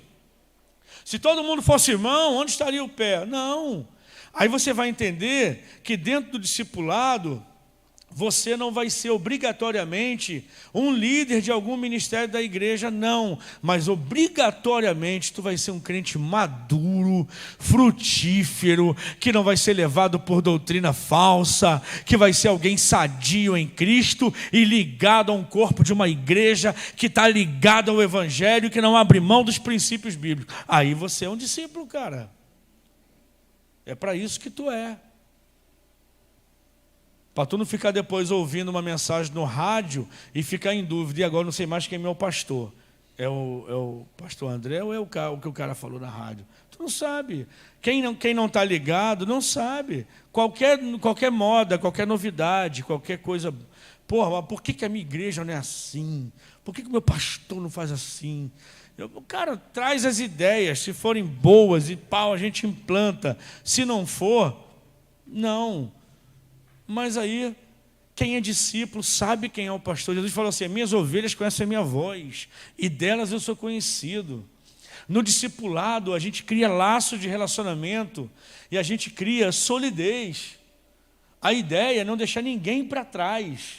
Nós não precisamos mais ter 12, ok? Não estou criticando nenhum modelo que utiliza o 12, já utilizamos durante quase 5 anos, mas não precisamos ter 12. Se você consegue discipular 2, é esses 2 que você vai discipular. Se tu tem tempo e energia para discipular 20 e quiser, eu te dou os 20 para tu discipular. Não tem limite de número, mas você precisa amadurecer. Olha para essa plantinha aqui, para essa imagem, e chega à própria conclusão. Em que estágio desses vasinhos você está? É você que vê. E a segunda pergunta que eu te faria é: tá bom aonde você está? Continue, não tem problema. Mas você pode chegar no último vasinho. Você pode ser uma pessoa, pode, e nós vamos chegar juntos lá. Mas a escolha é sempre sua. Estamos juntos?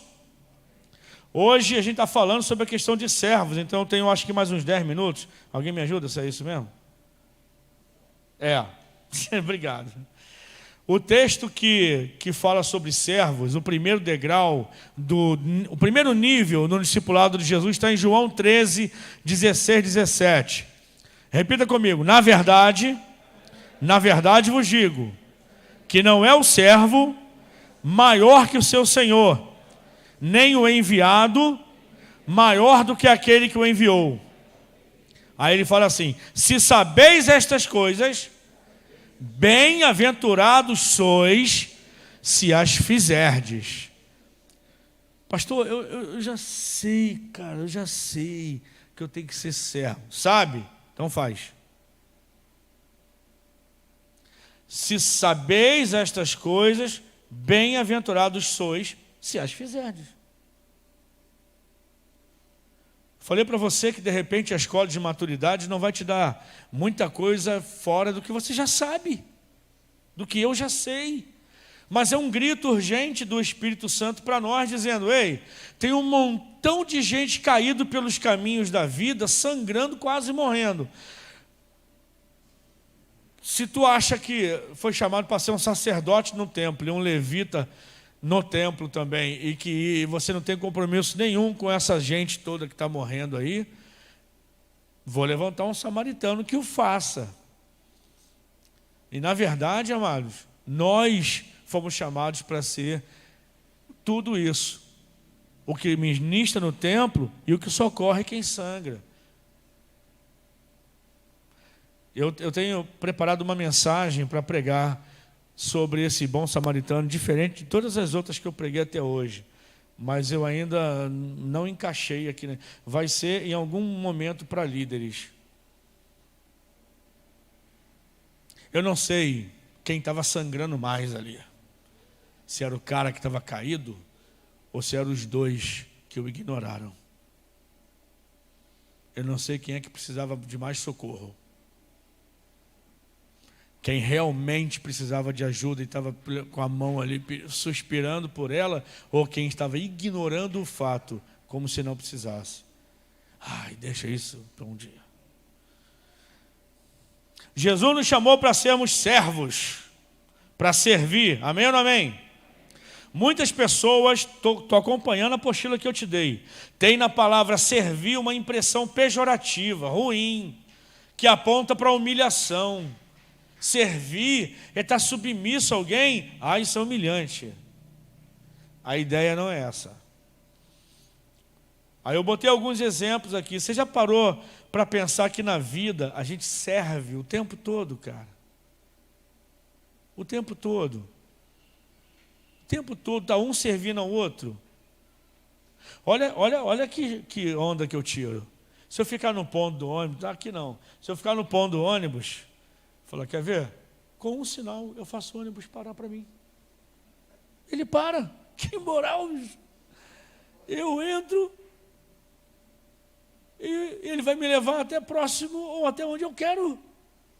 Tem um cara dirigindo para mim, gente. E eu só dei R$4 lá. Né? Já aumentou? Tem tempo que eu não ando de ônibus, né? Era 4,10 até 15 dias, não é possível. Entendeu? Então o cara está ali. Aí o motorista está assim. Está chegando o dia do pagamento. Ele está assim: opa. A empresa me paga para fazer o que eu gosto, porque o motorista tem que gostar de dirigir, senão ele está numa roubada só. Pô, eu estou sendo pago para fazer o que eu gosto. Eita, coisa boa. Estou dirigindo, eu vou receber por isso no final do mês. Mas o empregador está lá assim, qual o tempo desse cara? Tem reclamações sobre porque ele está me servindo. Então eu estou me servindo da empresa, mas eu pago para ele me transportar. O motorista está servindo a empresa, mas ele é pago para fazer aquilo. Mas ele também está se servindo da empresa, porque ele recebe um montante no final do mês, que ele paga as contas dele e as contas da família dele. Eu paguei para o cara me levar, mas ele está me levando para onde eu quero. É uma troca o tempo todo. E o dono da empresa está assim, botei um ônibus, coloquei um cara responsável, eu pago a ele, mas o que ele está rendendo de lucro para mim todo mês também, tá de boa, está todo mundo feliz, né?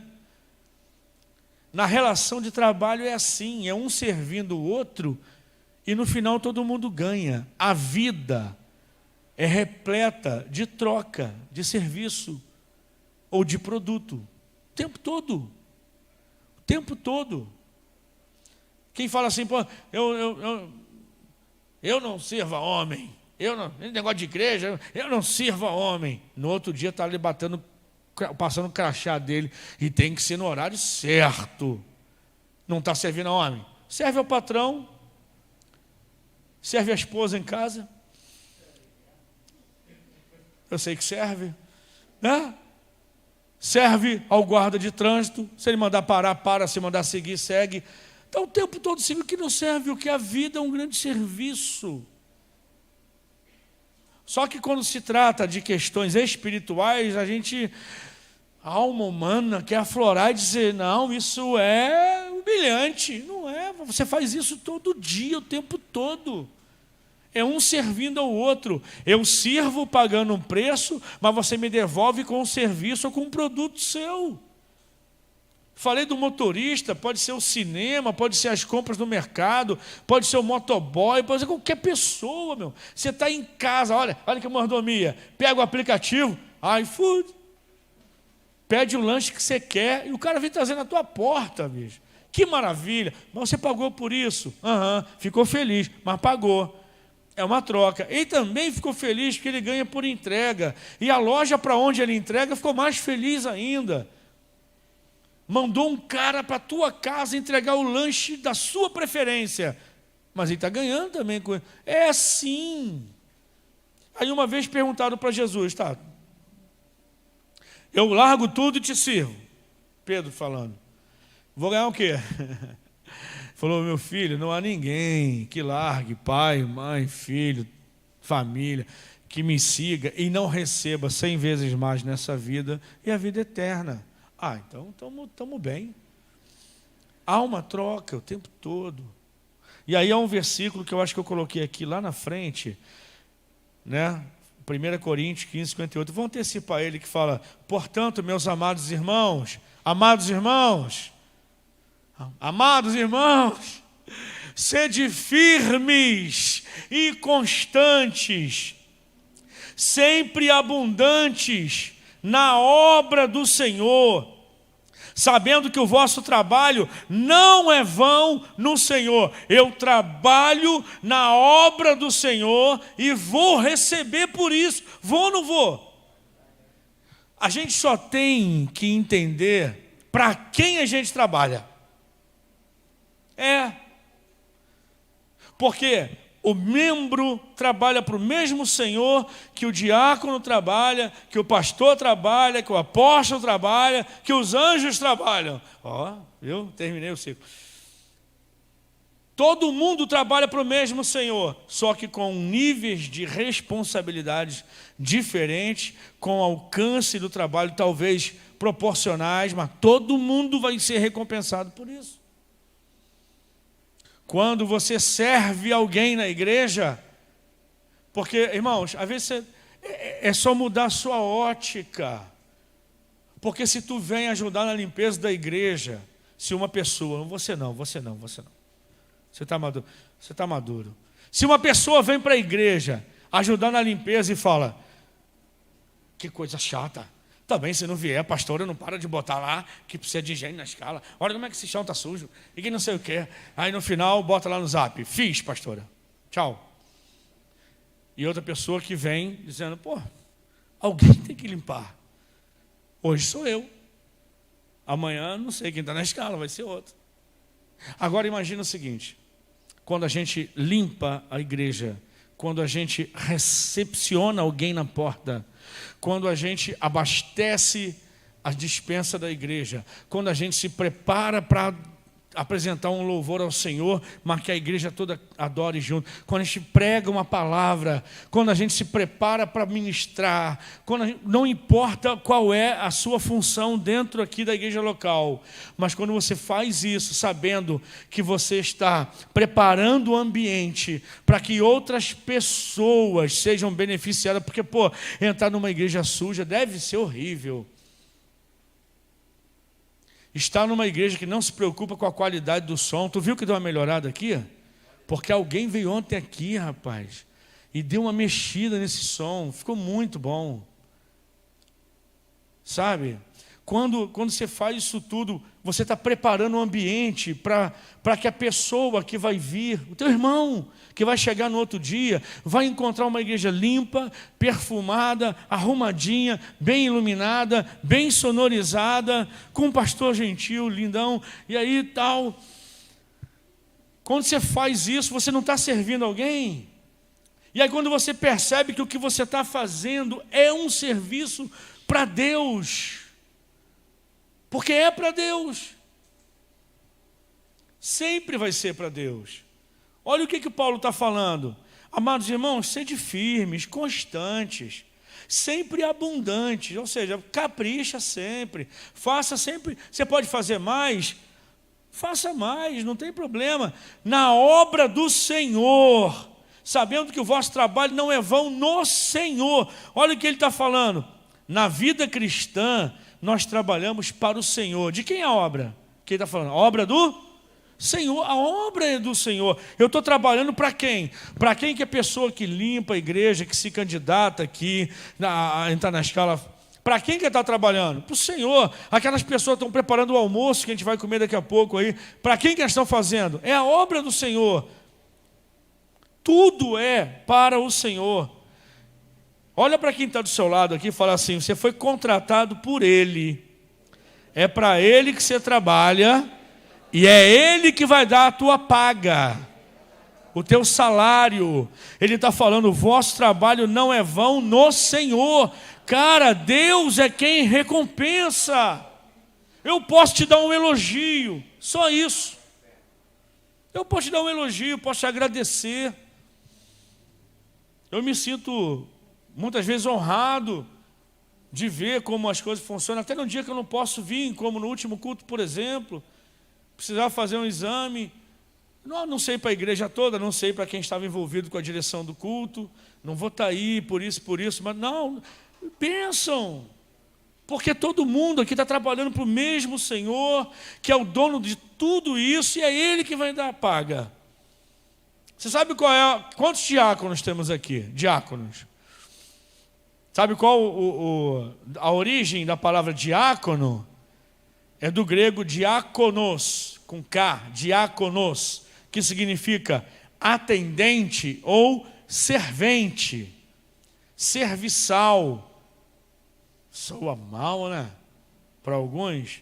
Para quem é maduro, não. Servo. Sabe qual foi o contexto da consagração lá, da separação dos primeiros diáconos em Atos 6, né? Sabe qual foi o contexto? Os apóstolos precisavam se dedicar mais exclusivamente à oração e à ministração da palavra. Então, instituíram 7 diáconos a princípio, né? E ali eles cuidariam de atender, de receber os donativos, as ofertas que eram trazidas aos pés dos apóstolos e tal, os donativos, eles recebiam, eles direcionavam na assistência social da igreja, eles cuidavam da mesa, eles cuidavam das coisas físicas, enquanto os apóstolos teriam que cuidar das coisas espirituais.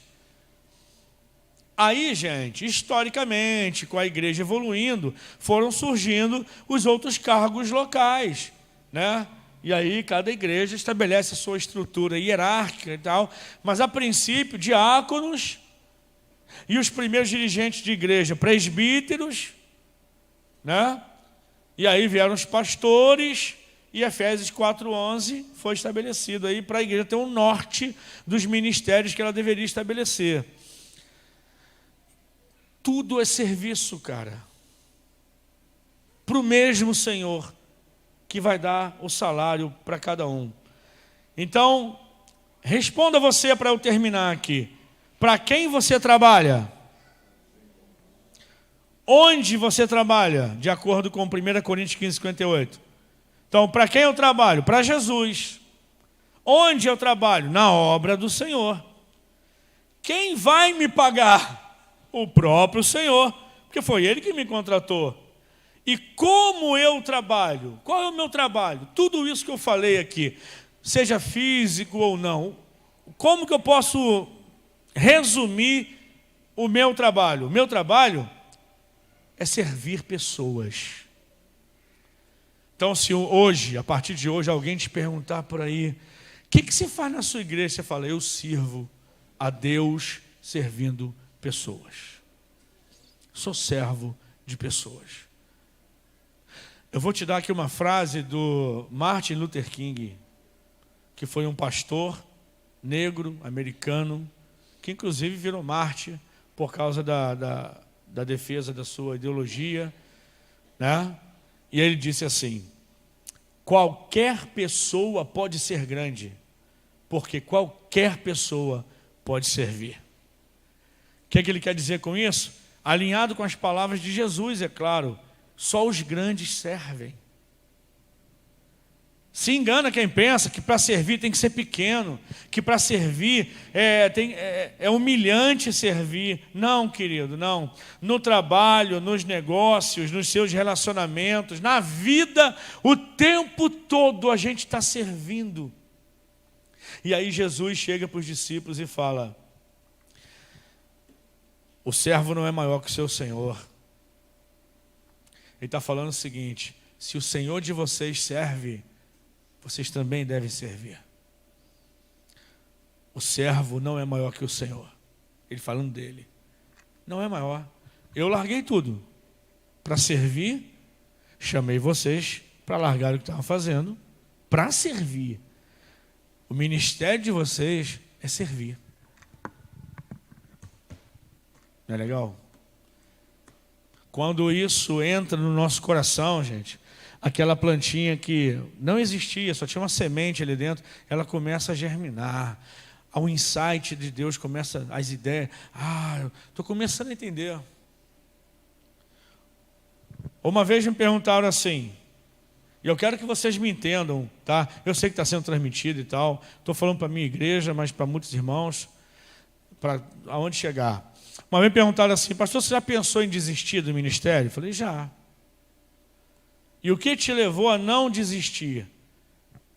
É porque as coisas que às vezes nos desagradam no ministério e que nos levam a pensar em alguns momentos em desistir, tem a ver com as pessoas que não entendem a cultura do reino. E aí causam um certo...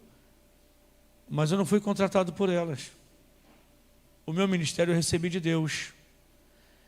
E eu fui chamado por Deus para servir pessoas, inclusive essas.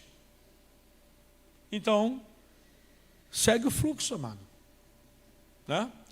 Precisa dizer qual foi a paga de Jesus e dos apóstolos? Não, mas eles sabiam que o preço deles era maior. Entenda, ninguém aqui serve a Deus isoladamente, cara. O nosso serviço tem que passar pelas pessoas.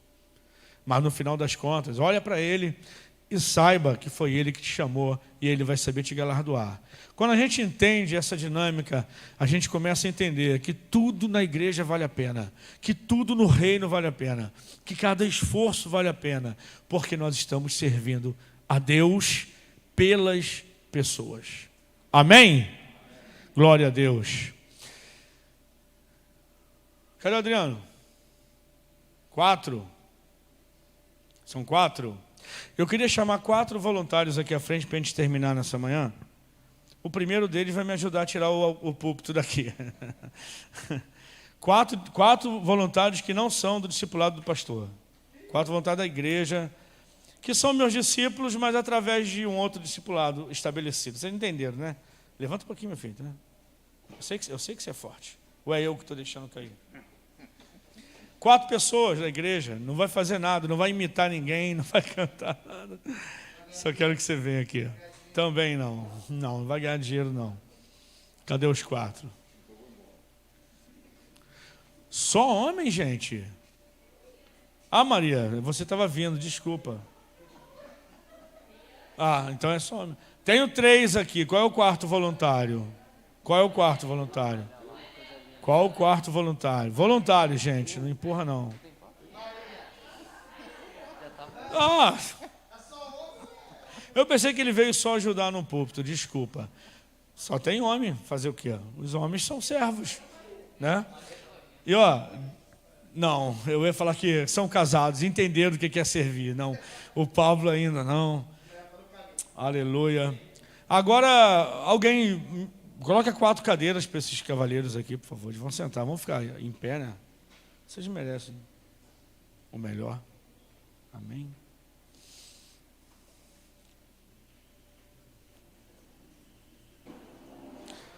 Agora o pessoal, me desculpa, eu vou ficar cruzando a câmera aqui de vez em quando. 4 cadeiras para eles, por favor. Sentem-se. Fiquem à vontade, como se estivesse na sua própria igreja. Maravilha. E aquele louvor? Pode soltar ele lá.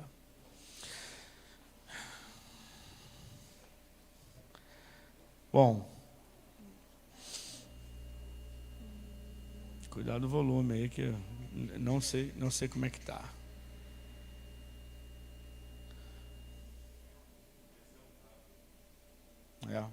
Então, enquanto ela vai soltando o louvor ali,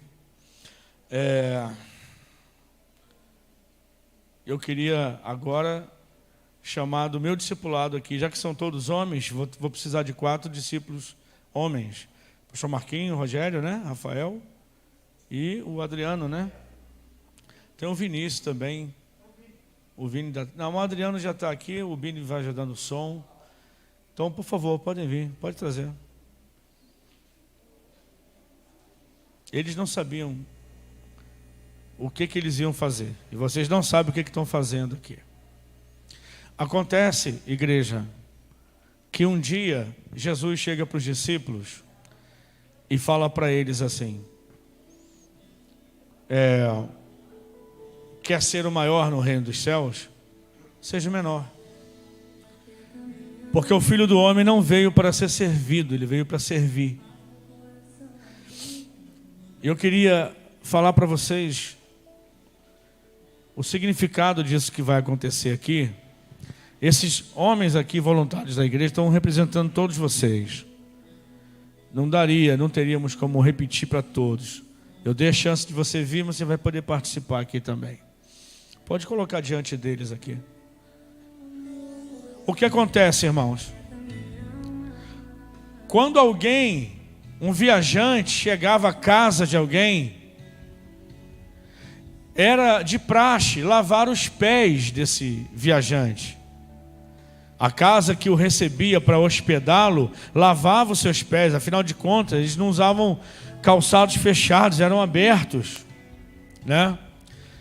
E aí precisava lavar os pés. Agora tem um detalhe, escuta só. Quando o viajante que chegava a casa, se a patente dele fosse menor do que a do dono da casa, o dono da casa, por obrigação e pelo costume que tinha também, dava a ele uma bacia de água e uma toalha e falava: lave os seus pés. Que a patente do viajante era menor do que o dono da casa. Ele mesmo lavava os pés. Quando o viajante que chegava estava no mesmo nível de autoridade e influência do dono da casa, o dono da casa mandava um servo ir até ele e lavar os pés. do viajante. Agora, quando o viajante que chegava era de alta patente, maior do que o do dono da casa, o próprio dono da casa vinha lavar os pés do viajante. Jesus era maior que os discípulos. E quando ele começa a lavar os pés e chega em Pedro, Pedro fala assim: não, Senhor, como que o Senhor vai lavar os meus pés? E ele disse: Pedro, o que eu faço agora vocês não entendem, vocês vão entender depois, é necessário que eu faça isso. E aí Jesus fala que maior é o que serve. Esse é um ato que eu queria fazer com toda a igreja nessa manhã, mas o número de bacias é insuficiente.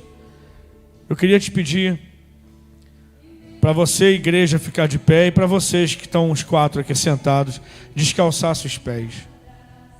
Por favor.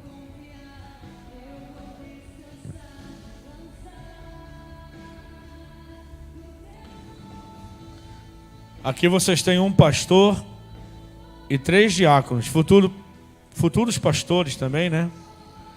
Que vão estar nesse momento com ato de humildade, mostrando para vocês, dando o exemplo como Jesus fez. E o texto que lemos aqui, um deles fala que assim como Jesus fez, ele nos deu exemplo para seguirmos os seus passos. Saiba de uma coisa: o que cada um deles vai fazer por vocês, Felipe, Humberto, Pablo e Sérgio, transmite o que a igreja sente por vocês e o valor que vocês têm no reino dos céus. E um dia vocês vão repetir isso com alguém. Se não for lavando os pés, vai ser dando honra para alguém, estendendo a mão para alguém, levando alguém a entender que ele também é especial para os olhos e para o coração de Deus. Por favor, fique à vontade.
E a gente sabe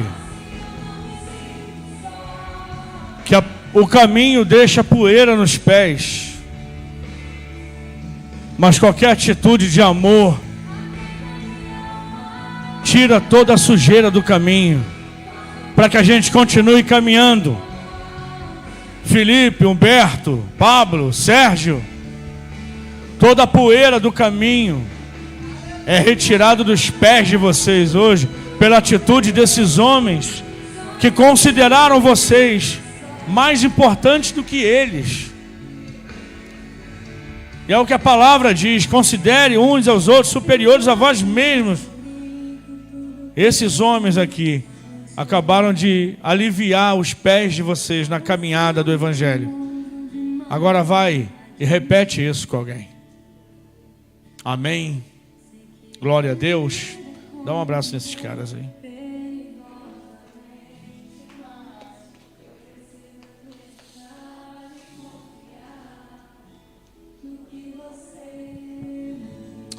Vamos orar, queridos, nesse clima, enquanto eles se abraçam aqui. Oram, aproveita que estão abraçados, já oram um pelo outro aí. Amém? Fomos chamados para servir, gente. E de acordo com as palavras de Martin Luther King, não maiores que as palavras de Jesus, jamais, mas como um servo de Deus que ele também era, eu termino nessa manhã repetindo as palavras dele. Todo mundo pode ser grande, porque todo mundo pode servir. Quer ser grande? Sirva cada vez melhor. Você só vai servir a Deus servindo as pessoas. E quando você servir as pessoas e não for recompensado por isso, por elas, não se preocupe.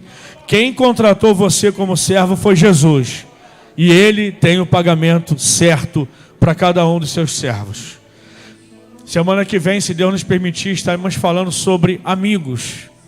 Quando Jesus, no meio do discipulado dele, no ministério, discipulando os 12, ele já os traz para a intimidade de amigos. E isso faz parte de crescer na maturidade cristã. Pai amado, eu quero nessa manhã te agradecer, que o Senhor nos leve em segurança hoje para nossa casa, e que possamos, ó Deus, aplicar essa palavra ao nosso coração, e a sermos cada vez mais parecidos com o Senhor, sendo servos, como o Senhor se despojou de tudo para servir, para dar a sua própria vida, que a gente não precisa dar literalmente a vida para salvar ninguém, porque o Senhor já fez, mas se o final for esse, estaremos entregando para o Senhor, porque a nossa vida já é sua. Queremos te servir. Que o Senhor nos ajude a enxergar em cada pessoa que precisa de nós uma oportunidade que o Senhor nos dá de sermos parecidos contigo. Que assim seja, para a glória do teu próprio nome. Amém e amém. Você pode aplaudir bem forte o nome do Senhor?